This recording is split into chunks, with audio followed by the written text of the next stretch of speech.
ইব্রাহিম আলাইহিস সালাম তার আব্বা সম্পর্কে আপনারা সবাই জানেন।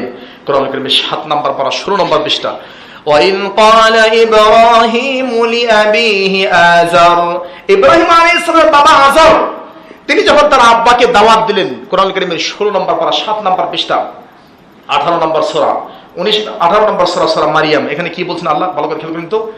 ইব্রাহিম আলাইহিস সালাম তার আব্বাকে বলে, ইয়া আবাতি লা তা'বুদিশ শাইতান। আবুন মানে বাবা, আর আবাতি মানে আমার কলিজা, আমার সম্মানিত আব্বা, আমার শ্রদ্ধাজন আব্বা।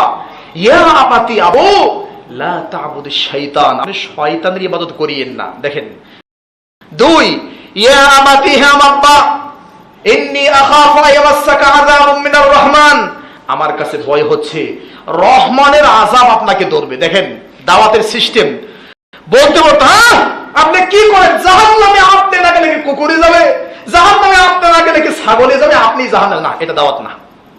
বাবাকে দাওয়াত দিচ্ছে, আব্বু ইন্নী আখাফু, আমার আশঙ্কা হচ্ছে আইয়ামাসসাকা আযাবুম মিনার রহমান, আযাব মানে শাস্তি, রহমান মানে দয়াবান আল্লাহ, দয়াবান আল্লাহর পক্ষ থেকে আযাব আসবে। তার মানে আব্বু যা করছেন তা ছেড়ে দিলে আল্লাহ রহমান, আযাবুম মিনার রহমান, রহমানের আযাব। বলতে বলতে আযাবুল্লাহ, আল্লাহর আযাব বলে নাই, আযাবুম মিনার রহমান, আমার আল্লাহরে চিনেন, আমার আল্লাহ কিন্তু রহমান, অতি দয়ালু, আমার আল্লাহর দয়ার কোনো শেষ নাই। আব্বু মূর্তি পূজাটা ছেড়ে দেন না, শয়তানের ইবাদতটা বর্জন করেন না, আরে করলেই তো আযাব, যদি না করেন তাহলে আযাবুম মিনার রহমান, রহমানের আযাব আসবে। আর যদি ছেড়ে দেন তাহলে মনে রাখবেন আযাবুম মিনার রহমান না, রহমানের পক্ষ থেকে দয়া আসবে। সুবহানাল্লাহ। এত সুন্দর নরম উন্নত মানের দাওয়াত দেওয়ার পরেও স্যাক্রিফাইসটা কোথায়?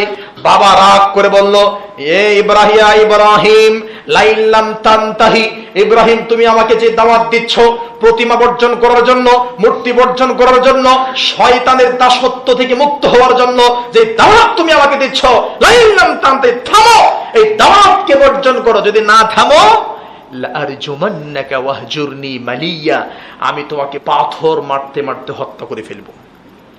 আল্লাহু আকবার। বাবা তার সন্তানকে পাথর মেরে হত্যা করার হুমকি দিচ্ছে, এরপরেও সন্তান স্যাক্রিফাইস কাকে বলে কি বললেন? ক্বালা সালামুন আলাইক, আব্বু সালামুন আলাইক, আপনার জন্য অভিবাদন, সাআস্তাগফিরু লাকা রাব্বি, আমার রবের কাছে আপনার জন্য আমি ক্ষমা চাইব। আল্লাহু আকবার। আমার ভাই, এই যে ইব্রাহিম আলাইহিস সালামের স্যাক্রিফাইস, এই যে বিশাল বড় ত্যাগ, এই ত্যাগ আমাদেরকে অর্জন করতে হবে, এখান থেকে আমাদেরকে শিক্ষা নিতে হবে।